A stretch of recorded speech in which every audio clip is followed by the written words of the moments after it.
My wife's company president's son looked down on her, not knowing I was from a major business partner. He told her, "There's no work for someone as incompetent as you. So go home." That's when I immediately called her company and said, "I'm canceling the contract. And I'm shutting your company down." On my wife Molly's employee ID, the words "incompetent middle school graduate" were written in bold letters. My hands, holding the ID, trembled uncontrollably. My head was filled with rage. I knew that Troy, the department head, had always looked down on Molly because her highest level of education was middle school. But I never imagined an adult would stoop to something this childish. "Who made this?" I muttered, half in disbelief. "Of course, it was Troy," Molly answered. And then, I made a call. The person didn't answer, so I kept calling again and again. Before I realized it, I had called at least 10 times. Finally, on the 11th attempt, they picked up. "Isaac, it's me. I was in a business meeting and couldn't answer, but when I saw 10 missed calls from you, I have to admit I was a little scared. Normally, you wait before calling back, right? Oh, this is what they call blowing up my phone, isn't it? I may be old, but I know some slang." The person on the other end burst into laughter, but I had no intention of laughing along. Instead, I spoke, my voice laced with anger. "Mr. Sawyer, the $634 million contract is off. I'm shutting your company down." "What?" the voice on the other end shouted in shock. Wait, hold on. What's this all about?" And so, my counterattack began. "My name is Isaac Tucker. I'm 30 years old. I've been married for 5 years and live with my wife, who's the same age as me. Her name is Molly, and we got married when we were both 25. We don't have kids, and since we both work, we have a system. On weekdays, Molly, who gets home earlier, cooks dinner, and on weekends and holidays, I take care of the meals. I first met Molly when I was 19, working part-time at a coffee chain. She had been working full-time since she was 16, meaning she had 3 more years of work experience than me despite being the same age. To my inexperienced self, she seemed dazzling. She was confident, quick, and efficient, handling customers with ease, preparing orders, and giving clear directions to the staff. To anyone watching, she was a top-tier employee. That's why, at first, I was convinced she was older than me. But one day, after our shift ended, we happened to leave work together, and she casually said, "I'm actually the same age as you, Isaac." I was so shocked I blurted out, "No way. You're kidding, right?" She misunderstood and pouted. "What, do I look that old to you?" The hurt look on her face stuck with me. Of course, I quickly reassured her that wasn't what I meant. Looking back, I never imagined that our awkward first interaction would lead to marriage years later. Anyway, to me, Molly always seemed like a dependable, older sister-type figure. I quit that part-time job after about 2 years, but Molly, being a full-time employee, stayed on longer. When we started talking seriously about marriage, Molly hesitated. "My job requires working weekends, which means our days off won't match. Maybe I should look for something else." I told her, "Don't worry about me. You should do whatever makes you happy." But a few months before our wedding, she decided to change jobs and became an office worker at a manufacturing company. "Do you regret leaving the coffee shop?" I asked. "Not really. Thinking long-term, I figured an office job would be better. Plus, Mr. Sawyer told me during the interview that if I work hard and get promoted, my salary will go up. And honestly, I'm just happy I get weekends off now," she said. I felt a little guilty, knowing she made this decision partly for our marriage, but I was relieved she found a new job. And I was ready to support her all the way. For a while, she seemed to be doing fine. But one day my department head, Troy, is such a jerk. He keeps bringing up my education, saying things like, "You're just a low-education worker." She came home looking exhausted. I knew that even though Molly hadn't gone to high school, she was incredibly capable once she learned something. "Don't let it get to you. What matters isn't your education, it's whether you can actually do the job," I reassured her. Luckily, Molly was naturally cheerful. "Thanks. Yeah, you're right. If I work hard and prove myself, they'll have to recognize me," she said, raising her fists in determination. I admired her positivity and dedication all over again. For a while, she didn't complain about work, but then, she came to me again. "Isaac, do you think I'm useless?" she asked, looking sad. So I was shocked. "Of course not. Who told you that?" "It was Troy," she admitted. I thought to myself, Troy again, feeling a surge of frustration. I despised him for speaking so poorly about my wife. But since I had never met the man myself, I decided to focus on the most important thing: lifting Molly's spirits right in front of me. "I know just how capable you are, Molly. It must be tough working under a department head like that. But there are people who will recognize your worth. Just keep believing in yourself and doing your job with confidence." I told her that. Molly clenched her fists and smiled. You're right. I always feel bad that you have to cheer me up, but thank you. I won't let it get to me. I'll do my best. Seeing her smile reassured me, but at the same time, my distrust toward Troy only grew stronger. As time passed, I noticed Molly looking increasingly exhausted. She used to be the one suggesting, "Hey, there's somewhere I want to go. Want to come with me?" And we'd often go sightseeing or shopping together. But lately, she had been shutting herself in her room, sighing heavily, or not even getting out of bed. Concerned, I suggested, "How about we go eat something delicious?" But she just murmured, "Yeah, but I don't feel like going out today."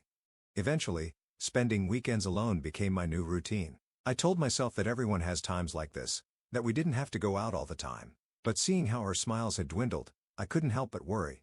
I kept inviting her out every weekend until finally, she said, "Well, if you insist, maybe I should go out today." So we went shopping downtown. We browsed accessories and clothes in a boutique when suddenly, Molly's face darkened. "Isaac, let's get out of here." I followed her out of the store, but the moment we stepped outside, a man called out from behind us, "Well, if it isn't Molly, a middle school graduate shopping for new clothes? You should just stick to wearing secondhand junk for life." The words were sharp and cruel. Molly didn't say a word. She just stood there, her expression tense. I immediately had a hunch. I turned to the man and asked, "Are you by any chance from Molly's company?" "Nice to meet you. I'm her husband, Isaac. Thank you for looking after my wife." The man scoffed, barely acknowledging me. Then he turned back to Molly and sneered, "Damn, you sure bagged yourself a fine husband for a middle school graduate." His rude attitude, insulting right in front of me, made me so angry that I wanted to grab him by the collar. But I held back and forced a bright, fake smile as I deliberately responded with words I didn't mean, saying, "Oh, I'm flattered. I wouldn't say I'm impressive at all. In fact, I'm glad that Molly has a boss like you." Then lowering my voice so he couldn't hear, I added, "A truly remarkable boss who can't even manage a proper greeting." The man frowned in confusion and glared at me. "Let's go, Isaac. Excuse us." With that, Molly took my hand and led me out of the store. It was then that I realized the rude man from earlier was none other than Troy, Molly's workplace nemesis. He really did have an awful attitude, and I could only imagine how stressful it must be to work with him every day. Thinking about it, I said, "Hey, Molly, if you're not happy at your job, you don't have to stay. I can support us, so you can quit if you want." She smiled and replied, "Thank you, but I don't want to give in so easily. I'll keep trying." Hearing that, I couldn't help but worry if she was pushing herself too hard. "Does Troy always talk to you like that?" I asked, genuinely concerned. She sighed and said, "He's always bringing up my education, constantly reminding me that I only have a middle school diploma, like it makes me beneath him. But honestly, people assume that if someone didn't finish high school, it must be because they were neglected or just lazy. I get it. And in the end, it's my own fault that I didn't go to high school." She said it with a hint of sadness in her voice. I immediately spoke up, trying to reassure her. "Molly, that's not true at all. The reason you didn't go to high school, or rather, couldn't, wasn't your fault. At an age when you should have been focusing on just studying in your own future, you were helping your family. And because of that, you stepped into the workforce earlier than most people. That's something to be proud of. You've always worked so hard. I respect you so much." I knew that Molly hadn't gone to high school because her parents divorced when she was in middle school, and she grew up in a single-mother household. Her mother wasn't in good health, and financially, things were tough. But it wasn't like her mother had asked her. Molly had made that decision on her own, choosing to enter the workforce early to help. And the fact that she had risen to a managerial position at such a young age was something I had always admired about her. Hearing my words, Molly suddenly burst into tears. "I'm sorry. It's just that I can't seem to prove myself at work. I chose to work instead of going to high school because of my family situation. But because of that, I've only caused embarrassment for you and my family. Having someone like me in the family must be humiliating, right? I'm really sorry." She sobbed uncontrollably, tears streaming down her face. I panicked, trying to comfort her. "Humiliating? No way. Molly, you're my greatest source of pride." She wiped her tears, took a deep breath, and whispered, "I'm sorry. Thank you." Then, she looked up at me with newfound determination and said, "I'll keep doing my best." But the more she pushed herself, the more I worried that she was just wearing herself down. There were plenty of other workplaces out there, and given how capable she was, I was sure she could find another job easily. But no matter how many times I encouraged her to change jobs, she always said, "No company would hire someone like me, a middle school graduate. I just have to work hard and prove myself here." And so, she endured. Months passed. Then, one day, something great happened. Molly came home with an unusually bright expression. Noticing this right away, I asked, "Something good happened today, didn't it?" With a smile, she said, "That obnoxious Troy got transferred. And the new department head, Kai, is a really nice guy. The whole atmosphere at work has improved, and for the first time in a long time, I actually enjoyed my day at work." Hearing that, I felt relieved and genuinely happy for her. That's amazing. It really makes a difference by who you work with. "I'm so glad Kai is a good person." I said that. "Thank you," Molly replied. From what she told me, that rude man we ran into while shopping, the one who always looked down on her, was Troy, a man in his 40s and the son of the company president. The president, Casey Sawyer, was a self-made entrepreneur who built the company from the ground up. Now at 70 years old, he was apparently considering stepping down and passing the role to his son. Troy had been transferred to the New York headquarters, and rumors among employees suggested that the leadership transition was imminent. "I see. I'm glad that obnoxious Troy got transferred, but if he's the next president, that doesn't sound good at all."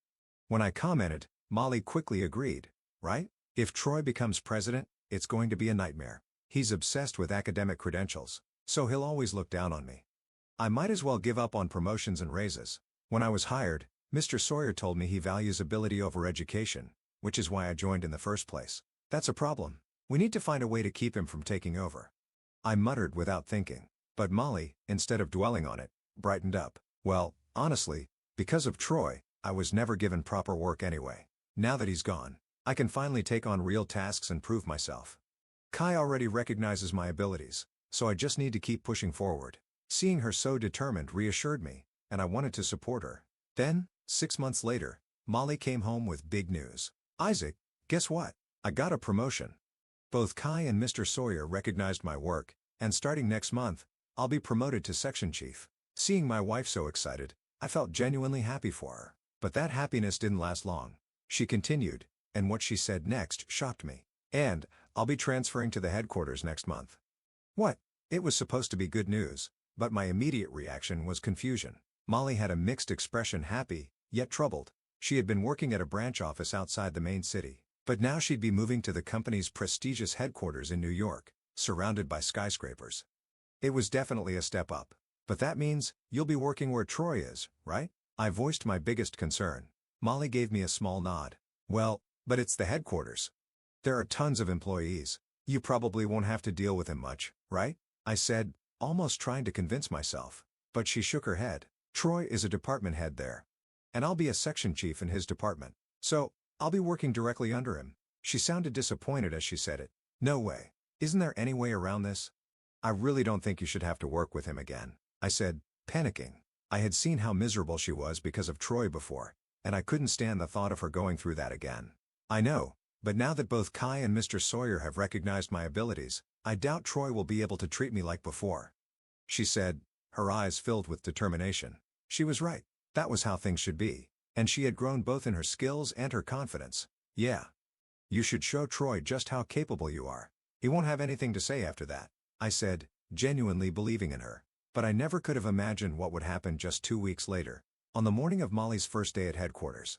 She was dressed sharply in a gray suit, looking more polished than usual. Before leaving, she smiled at me and said, "From today, I'll be heading out before you. Sorry, I won't be able to make your coffee anymore. Good luck, Molly." I thought to myself as I watched her leave. I didn't care about promotions or raises, I just wanted her to be able to thrive in a place where she could prove her worth. I spent the day worrying about her but went to work as usual. That evening, when I returned home, Molly was already there. "I'm home, Molly. You got back before me. How was your first day?" I asked while setting down my bag and taking off my jacket. I hadn't looked at her properly yet. There was no response. Maybe she didn't hear me. I stepped closer, about to ask again. Then, I looked at her face and froze in shock. She was crying. "What? What happened? Molly, what's wrong?" I panicked. She was crying silently, holding back her sobs. Somehow, it was even more painful to see than if she had been wailing out loud. It was the kind of sadness and frustration that cut deep. "I'm sorry," she whispered. "Why are you apologizing?" I asked, confused. She shook her head and said, "I really am incompetent. I never should have been promoted." Then she started crying again. A bad feeling crept over me. "Did Troy say something to you?" I asked, and Molly's quiet sobs grew a little louder. That was all the confirmation I needed. Just when she had finally been able to shine at work, just when she had been recognized for her abilities and promoted, Troy was back to ruin it all. It felt like we were right back where we started. Honestly, I was beginning to think she should give up on the promotion and request a transfer back to her old branch. Anything to get away from Troy. Molly, is there any way you can transfer back to your old branch? I asked. She shook her head. No. It's impossible to reverse a personnel transfer like that. And besides, I worked so hard to become a section chief. She answered through her tears. I understand that, but people like him don't just change overnight. I'm more worried about you getting drained by all of this, I told her. At the same time, I hated the idea of her career being derailed by such a pathetic excuse for a boss. Then, Molly finally started talking.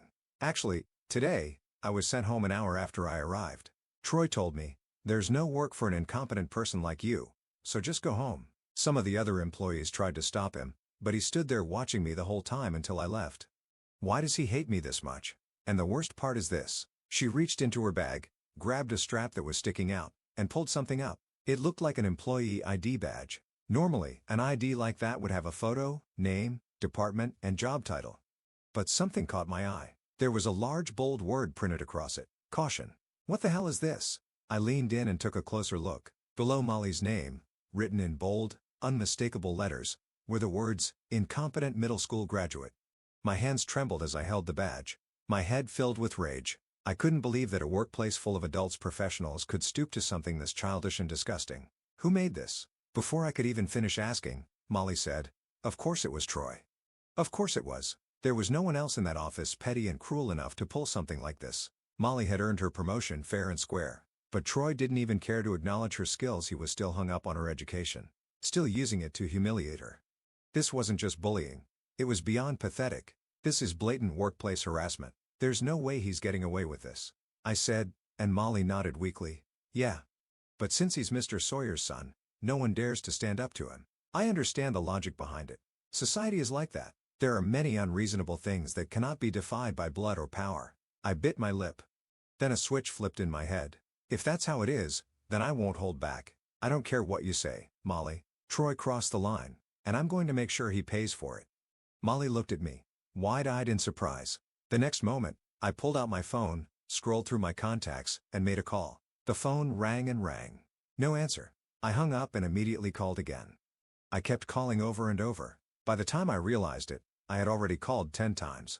Finally, on the 11th call, the person on the other end picked up. Isaac? It's me.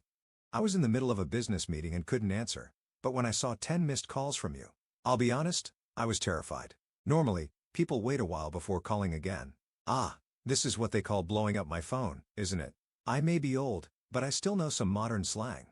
The voice on the other end laughed heartily, completely unaware of my seething rage. I, on the other hand, was furious. Mr. Sawyer, the $634 million contract is off. Your company is finished. What? Wait a minute. What are you talking about? What's going on? He was clearly flustered, but I didn't stop. This isn't sudden.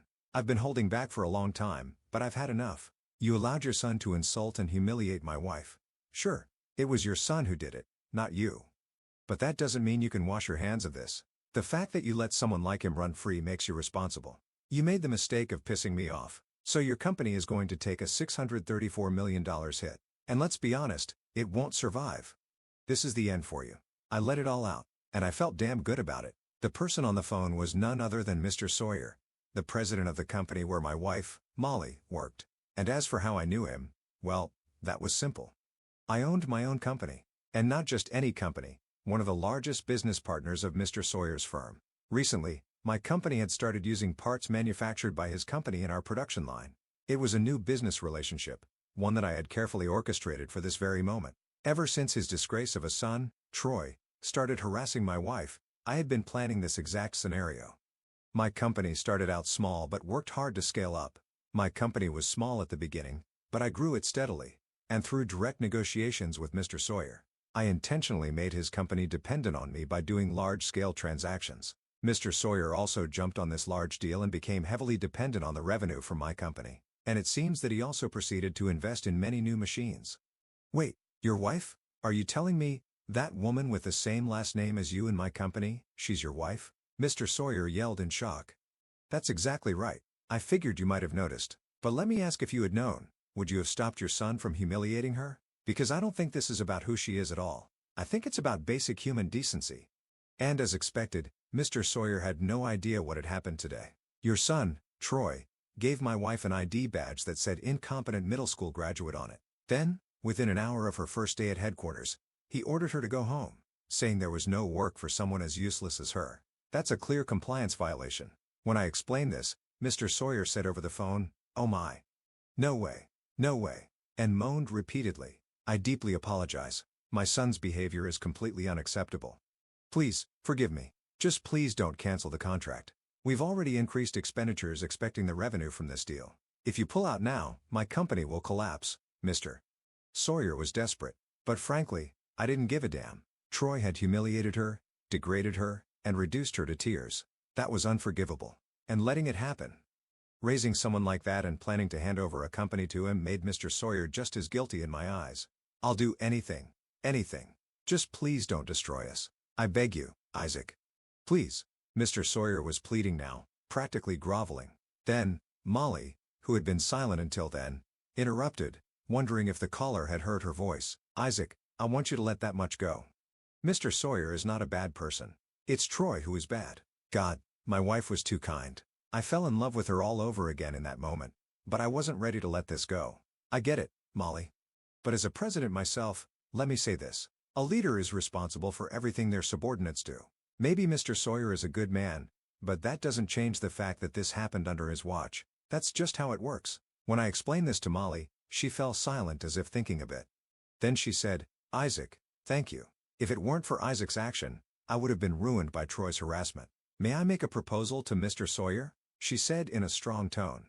I couldn't refuse her when she said that, so I handed her the phone I was using while on a call with Mr. Sawyer. "Mr. Sawyer, this is Molly speaking. I apologize for involving my husband in this, but I had no other choice. The truth is your employees, including myself, feel powerless against your son. Because he is your heir, no one dares to